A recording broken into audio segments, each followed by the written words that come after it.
É a imaxe que nos deixa un dos 3 incendios que asolaron Lugo esta fin de semana, nos que se llamaron 500 hectáreas. 195 corresponden a este monte de Navia da Suarna.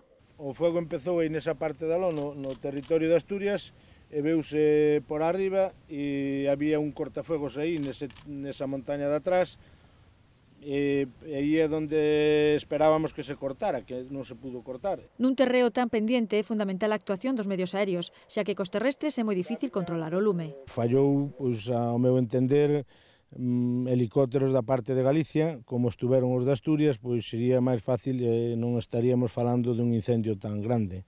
Atenderon máis o de Helico, de aquí o de Galicia non houve nin avióis, nin helicópteros, non sei se houve un helicóptero, non estou seguro, pero despois nada. A principal preocupación foi salvar as casas, xa que o lume chegou moi preto de algún núcleo de poboación. Se non é o bulldog que baixa por aquí e por outro lado xa chegaba justo. O alcalde de Navia tamén critica a diminución de recursos destinados á prevención.